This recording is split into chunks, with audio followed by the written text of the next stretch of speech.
of life on the edge.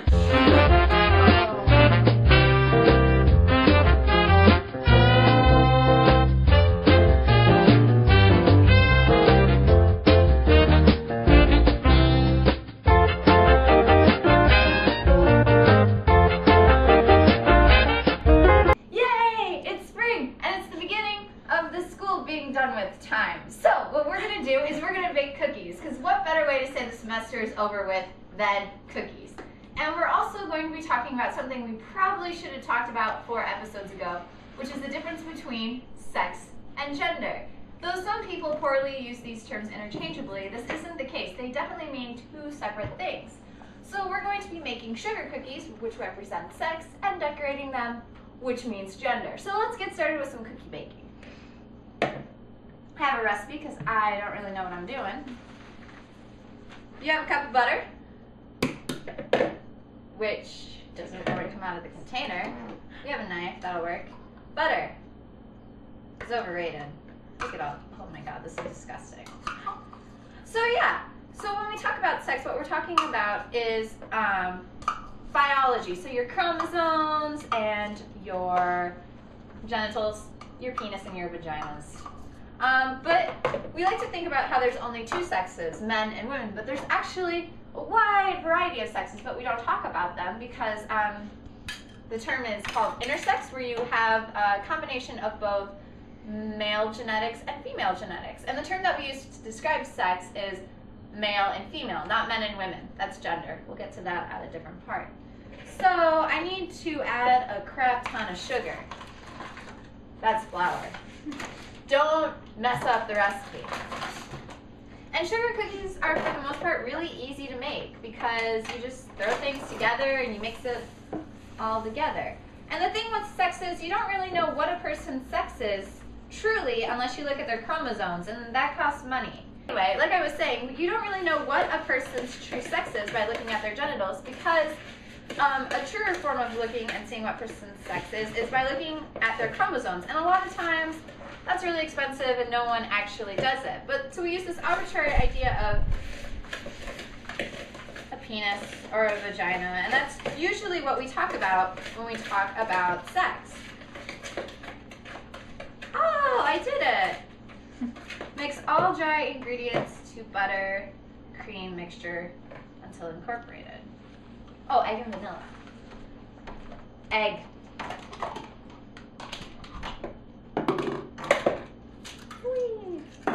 This is going to be a short episode this week because it's springtime. We want to go out and have fun. And also because, why not? Sex and gender is really easy. This is your gender. Birds!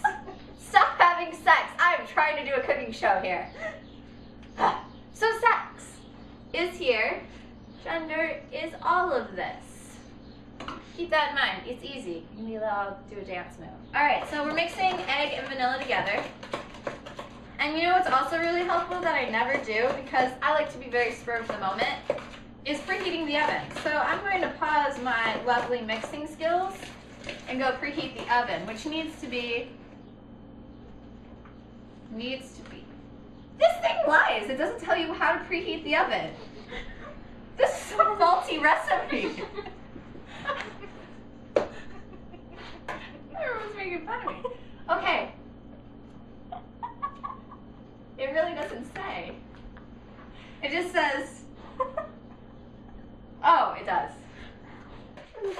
Okay, so we're mixing the egg and vanilla, and now we have to mix all the dry ingredients, which just includes baking powder. And I always get baking powder and baking soda confused. But luckily today I have it in a container where I can actually tell what it is.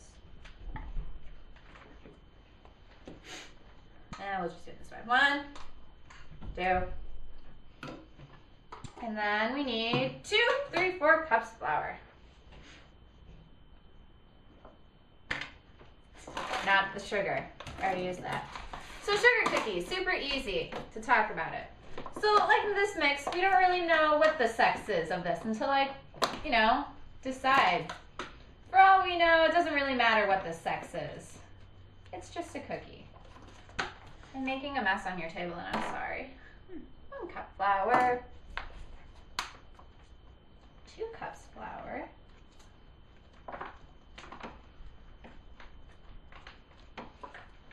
somewhere Maria's judging me on my cooking abilities. And some more flour. Now, this recipe says that I need to not only mix these ingredients together, but roll them out and cut things into shapes. But this recipe has already failed me by not putting the preheating at the beginning of the recipe. So I'm just gonna do what I want and just make little circles, which will be cookies. We don't need people shapes because we're on a budget on this program. Anyway, as I was saying, we're putting these on the cookie sheet of life, in which we get flattened into two-dimensional characters where we're supposed to represent our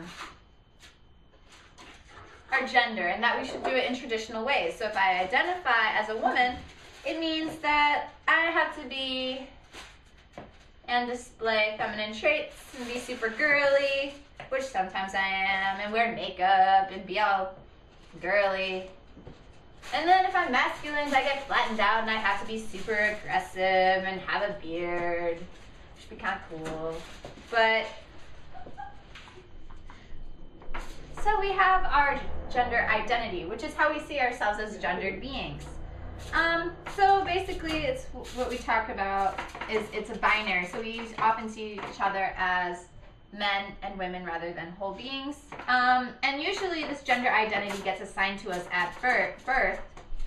Usually as soon as the doctor sees whatever genitalia we have, either whether it be on the ultrasound or once we burst forth from our others' uteruses. We get told that there are certain ways that we have to act. So as I came bursting forth from my mother's vagina, I got told that I was a girl. So I got a bunch of pink stuff. I got a lot of dolls growing up.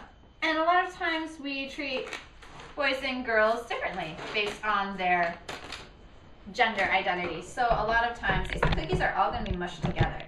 But a lot of times we like to roughhouse with boys while girls are held. And we get really uncomfortable if we don't know what the gender identity of a child is, because then we don't know how to act around a child. There's a bunch of awesome studies on this that I won't get into because I need to figure out how many cookies I can put on a cookie sheet. So, cookies! Yay! They go in the oven.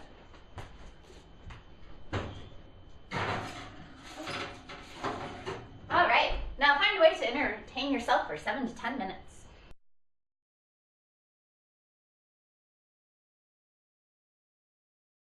So we're gonna assume the cookies are done now because they're brown at the bottom, but not like a gross brown, an okay brown. So we're gonna take them out of the oven,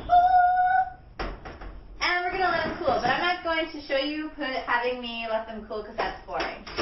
So see you soon, and we'll decorate. Awesome. Okie dokie, so what we're going to do now is we are going to frost cookies. And this represents gender and gender expression. So gender expression is all the different ways we can either,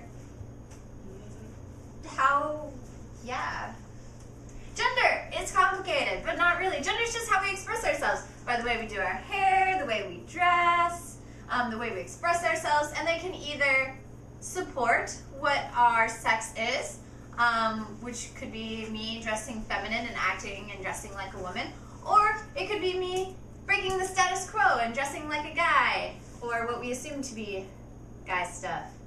This is all the different ways that you could be expressing your identity through the activities you do, through the gender expression stuff, like your hair, if you're wearing makeup, piercings, tattoos. Yeah, so let's go decorate some cookies. Decorate cookies! And we have sprinkles! Because sprinkles make things fun. So this is white frosting, which does not represent white people. It's just whatever we could do to put the sprinkles on. And I personally like vanilla more than chocolate. I mean, some people might totally disagree with me on that subject, but chocolate's better. I don't know what to tell you. You know what I like? What? Mixture. Your head is cut off. Mixture. I don't know if all of you want to back up or here. Mixed. I like chocolate, vanilla, and strawberry. Like Neapolitan? Mm-hmm. Yay. And orange. So this might be a good time to talk about the umbrella term of transgender, which basically means that their self-identification or expression challenges traditional notions of male and female.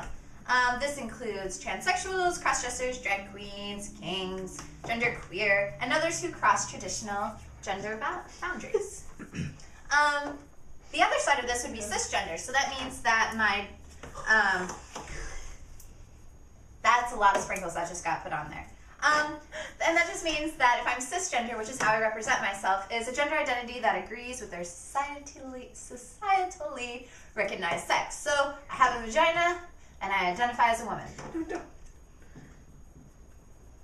There's a lot of sprinkling going on here. Oh my god. Genderqueer, a term used by some people who may or may not fit on the transgender spectrum, or be labeled as trans, but who identify their gender and sexual orientation to be outside of the binary gender system. So when we talk about binaries, which we hate in women's studies, is the idea if you're not one thing, you're another. So if I'm not a man, I'm a woman. If I'm not male, I'm female. And genderqueer is like, fuck that stereotype. I'd be whatever I want, breaking through the boxes. Yeah. Yeah. I'm gonna make a genderqueer cookie Okay. by not putting sprinkles on this cookie. Ooh. Or Look at how brilliant we are. I should do like half and half. Which one should? Okay. Uh-huh. And notice we don't have pink oh, we do have pink sprinkles. We have pink and blue. See? Ah! We have red. Notice the red sprinkles are actually orange, for those of you that can't see. Can't see that. But yeah, so this is, we're going to do a traditional gender expression. So this is a female cookie. It will just pretend that I know by its chromosomes. And this is its traditional femininity. Ah, femininity, you're pink. But this might be someone who identifies as a woman and they're like, screw femininity, not femininity. Or maybe just a touch of femininity. Touch of femininity. Oh my gosh. We still have, I need another plate. we can put them all on here. And Or we could put some in our mouths. well, you can start putting these things on your mouths now, okay? I'm not picky. What do you know about sex? Sex, that's your chromosomes and your genitalia. There's male, female, and intersex. Then you have your gender. And that is your gender expression. So how do you express your gender and whatever that may be? Is it more masculine? Is it more feminine? And the terms we use to do that are genderqueer, men and women, kind of whatever. And now, with that, we're gonna eat some cookies. And this is the last one I have to do for school.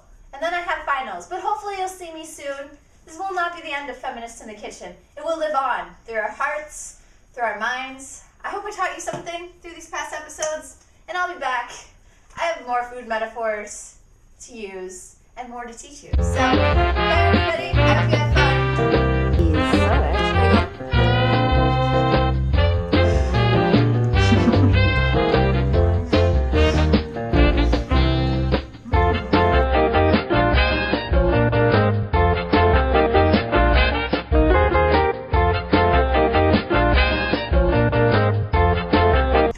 Shit. Oh no. Don't forget the other cookies you have in the oven. Because that's bad. And so are the cookies. Oh. Oh no. Not again. Oh no. Wait, go right in front of us. Cooking at Allie's house means you forget about putting things in the oven. Oh.